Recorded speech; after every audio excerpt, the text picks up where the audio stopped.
Hashimoto's is a disease many people face for years without even knowing it. If you haven't felt like yourself and can't seem to figure out why, well, you need to stay tuned and learn all about Hashimoto's and low thyroid disease today on The Younger You. I'm on top of the world, now I'm living, and the good just gets better, keeps on giving. Not even close to the end, it's just beginning. Life is getting lighter while the days are getting brighter, yeah. And it's a good, I won't even worry anymore. Took all my cares, still can kick them all out the door. Go on and try, come and tell me what you're waiting for. Move and keep them going till your life is overflowing, yeah.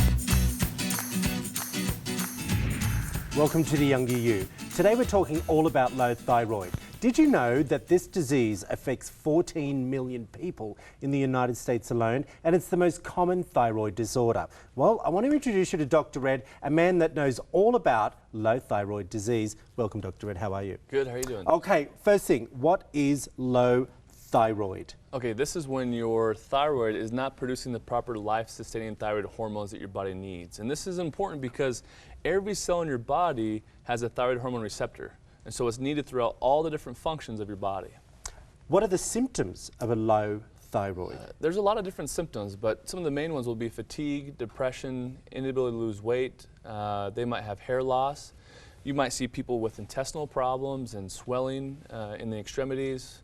Dr. Red, we talked about some of the symptoms just then, but what causes low thyroid? Yeah, the most common cause is an immune problem. It's called Hashimoto's disease. Isn't that just a word that we throw around? Yes. Now?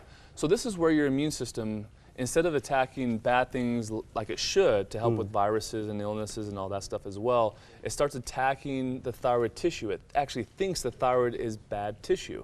And so your immune system starts destroying the thyroid tissue to get rid of it, and eventually causes a permanent low thyroid condition. And so people will get on a thyroid hormone, but nothing's being done to the actual autoimmune condition, and that's why we end up having patients with problems even on a thyroid hormone.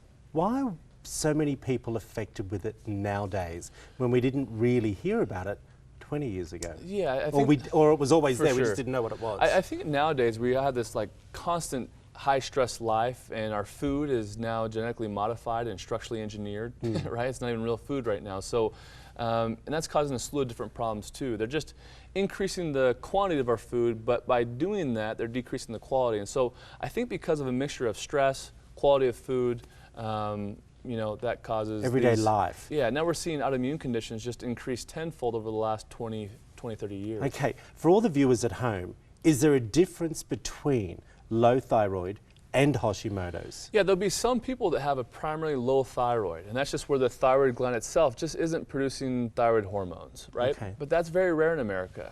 The majority, in fact, anywhere from 70 to 80% of these patients suffering with low thyroid have the autoimmune condition Hashimoto's. And so because that immune system is thinking that the thyroid is a bad thing, eventually it destroys it, and that's what causes the low thyroid. All right, Dr. Red, thank you so much for answering some of those questions for me. But I want to take a moment to take a look at one of Dr. Red's patients to hear about their story and what it's like living with low thyroid. Take a look. The patient that Dr. Red is treating this week for Hashimoto's isn't just any patient, it's Brianne Johnson, former co-host of Good Things Utah and one of our great friends here at ABC4 Utah. I am Brianne Johnson, and I was diagnosed with Hashimoto's. But the interesting thing is I had no idea I had Hashimoto's. I went and talked to Dr. Red thinking that I had some hormone issues after I had my first baby. I wasn't feeling like myself. I was feeling depressed and kind of, you know, down, not able to do all the things I needed to do. I didn't have any energy. I just really wasn't feeling good, and I thought it was a hormone issue, and it turns out that I do have Hashimoto's, which I didn't know much about. It runs in my family, but I didn't think I had it at all. I didn't have any of the regular symptoms.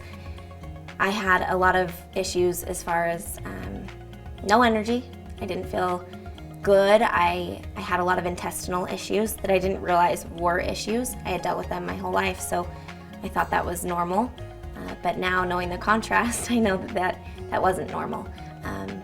A lot of mood swings. I would get really grumpy, hangry, I would call it, hungry and angry, but I was having insulin crashes. You know, I'm very delicate with sugars and hypoglycemic, so when I would eat sugar, I would spike and then I would crash, and I definitely felt that. So there was never really anything consistent. I never felt consistent, I never felt great. I either felt really good, really high in energy, hyper almost, or else down in the dumps. So never was regulated. I had just had my baby, she was about 6 months old, and that's when I was first realizing that something was wrong. And having worked on Good Things Utah, he was one of the doctors that had come on, and I had gained a great trust in Dr. Red.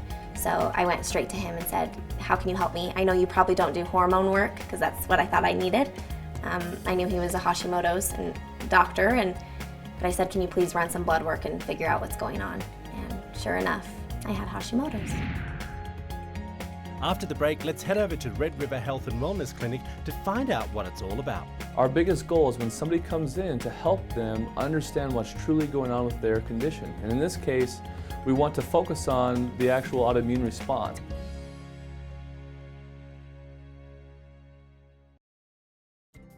Let's check in with Dr. Red to find out what it's like for his patients at the Red River Clinic. Hey guys, I'm here at the Red River Health and Wellness Center, and I'm here to talk about what we do and how we help patients. So the biggest thing that we want to focus on when somebody walks into our office is to try to identify the underlying mechanisms that most doctors have missed up to that point.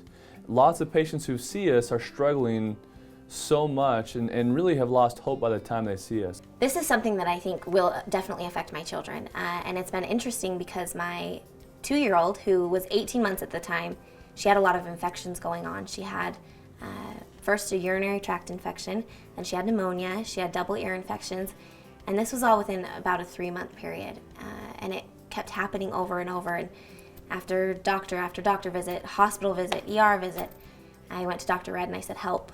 Our biggest goal is when somebody comes in to help them understand what's truly going on with their condition. And in this case, we want to focus on the actual autoimmune response, not just the thyroid, right? Because these patients are not suffering from a primary thyroid problem, they're suffering from an immune condition. And so we have to identify what are the triggers that are going to cause this immune response to flare up and destroy more thyroid tissue. And so the first step that we take is we want to take a detailed history and really understand what's causing this patient's problem. We might sit here and talk for 30 minutes to an hour and try to identify what are some common symptoms, what are some common problems that this patient might have that's causing this patient to feel bad.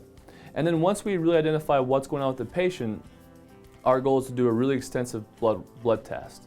And in this case, way more extensive than these patients have ever had. We really look through thoroughly to try to identify what's causing this patient's problem through the blood work. So the things that they have coached me on makes me, I'm a better mother, and my kids are performing better. My husband, he sneaks his burger here every once in a while, but he tries to stay pretty much gluten-free. So I think the biggest thing for us before we do blood work is to really take a very key history on the patient and really understand what the patient's going through. And this might take 30 minutes to an hour, trying to identify what's really been going on in this patient's life, what are some potential problems and issues these patients are struggling with, and then once we're able to identify what those are, then we'll typically send them off to get blood work done. When we send patients out to do blood work, we don't just want to do simple panels. Our biggest focus is to really try to uncover what are these patients' problems.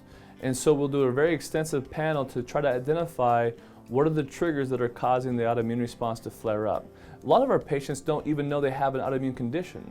And so when somebody comes in suffering with thyroid problems, that's kind of our first step, is to see, okay, what is causing the thyroid problem to begin with, and then what can we do once we identify the cause to really help this patient feel better. This was a big issue between my husband and I didn't necessarily know that Hashimoto's was affecting our relationship.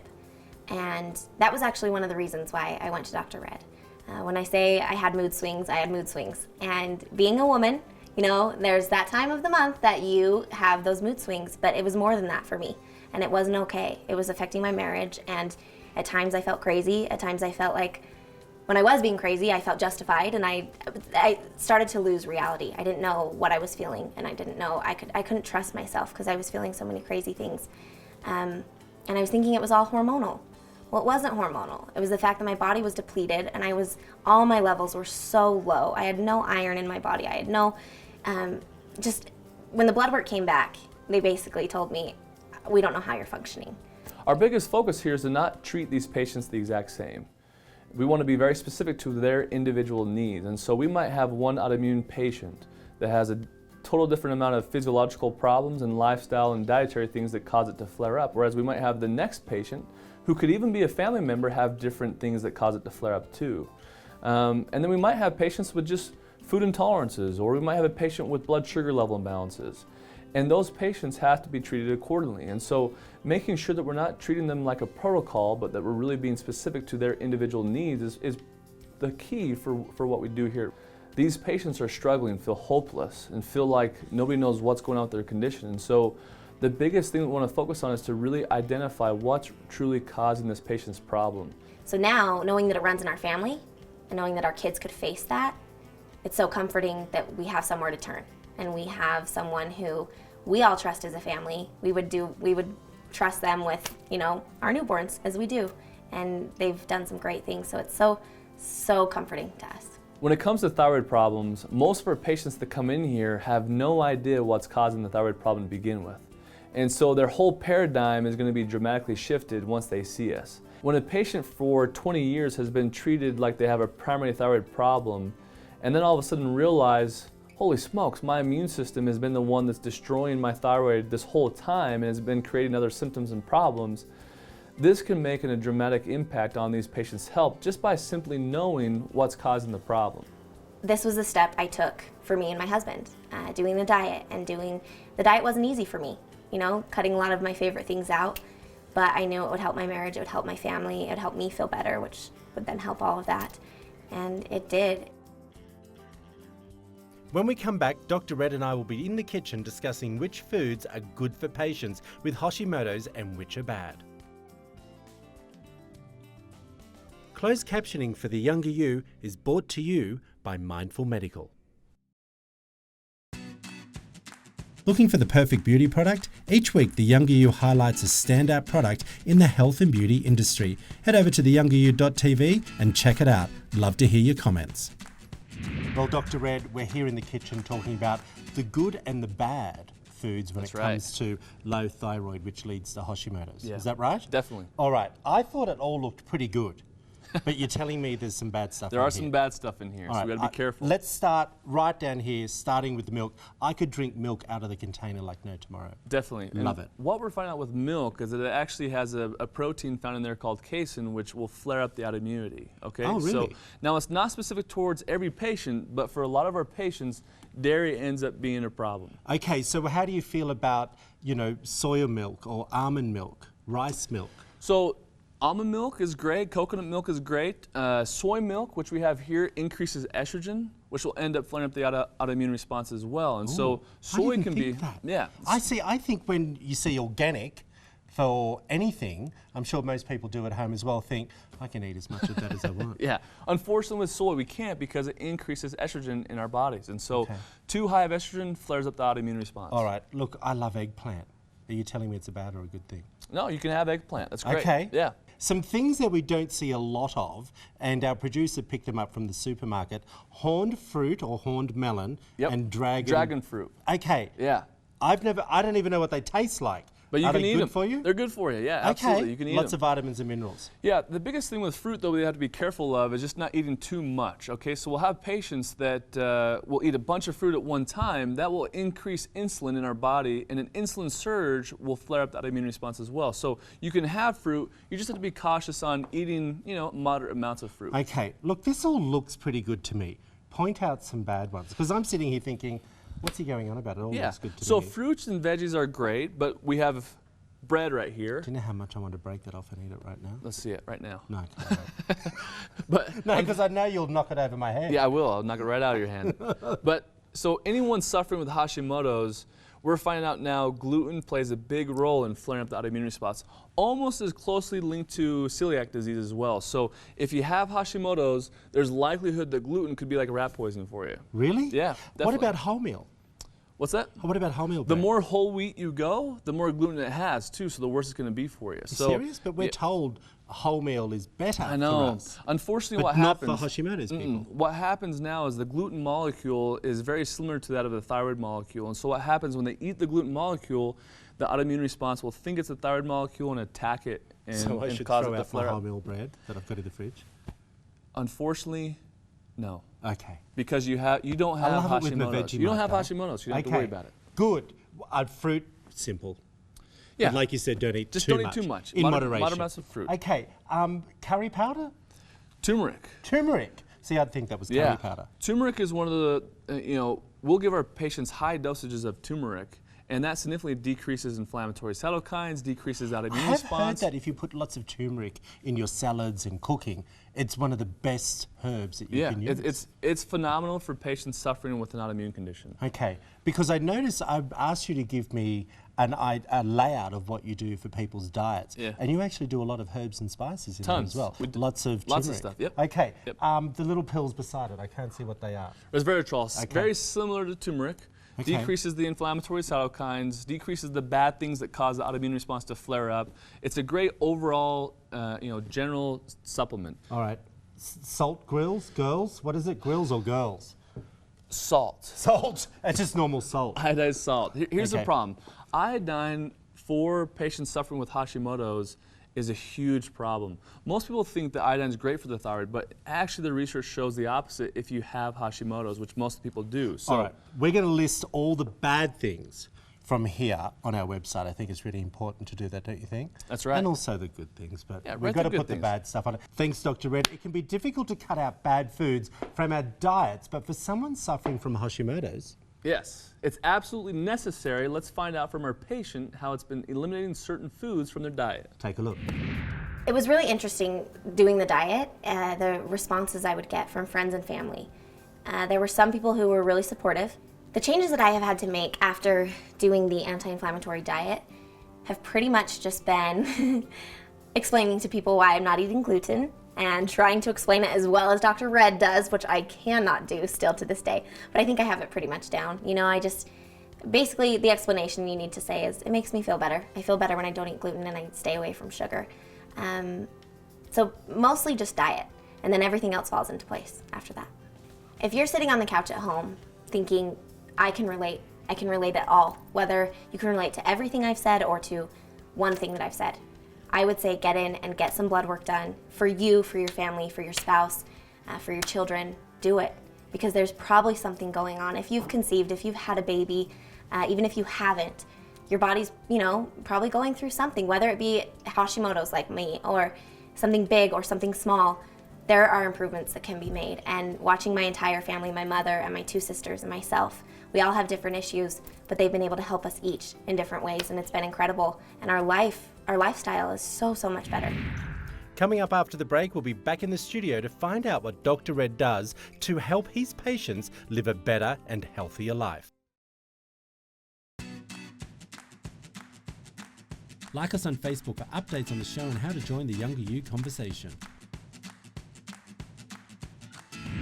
Will someone with Hashimoto's have to visit Dr. Red for the rest of their lives? Let's find out. Dr. Red, we actually have viewers that write in questions to us. And I want to ask you a question from one of our viewers. It says, Dr. Red, why is it that some people, including myself, on thyroid hormones still feel little to no improvement?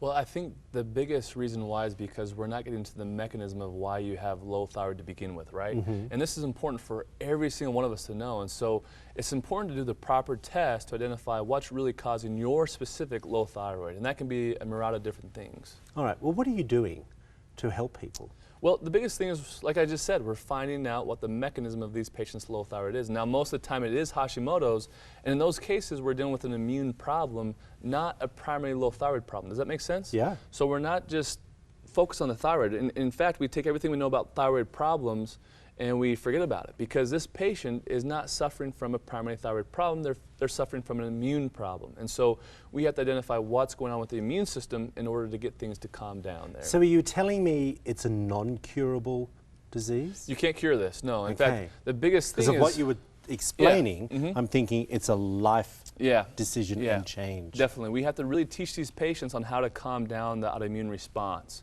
And now we want to basically help them be the expert of their own health, right? We want to teach them the tools so that they can know how to keep things in check for the rest of their lives, right? Okay, another question from one of our viewers. Dr. Ed, a lot of people have all the thyroid symptoms, but the tests come back normal. And I've heard you talk about that before. Is there anything else that would cause somebody to feel like they have a low thyroid? That's a good question. Yeah.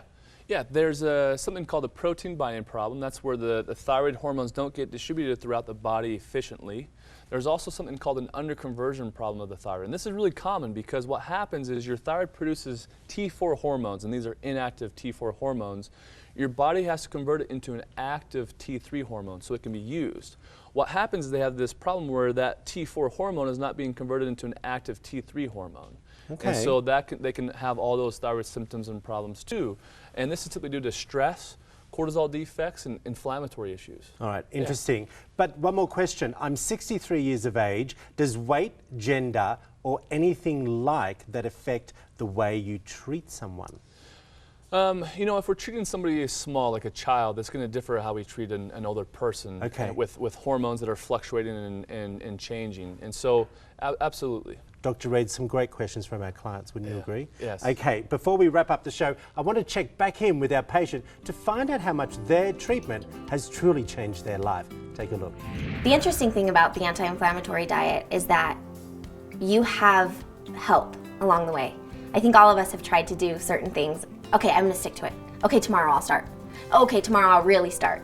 But when you have someone there and you have a doctor who's actually helping coach you through, and you are accountable to this doctor, and you go through these things week after week. Let's say week 1, really hard. Week 2, you start to feel results. Week 3, you see things you've never seen in your body. All of a sudden, you're depuffing, you're not swelling, you're eating foods and you're digesting them beautifully. You're feeling like, oh my goodness, that's how my body is supposed to work. So once you feel the effects of living how your body wants you to live, I actually get emotional about it because nothing is harder than seeing your sister and your mom struggle and not know where to turn. And myself too, but watching your loved ones not know where to turn and going to doctor after doctor and you wanting them to get better and them not having any results.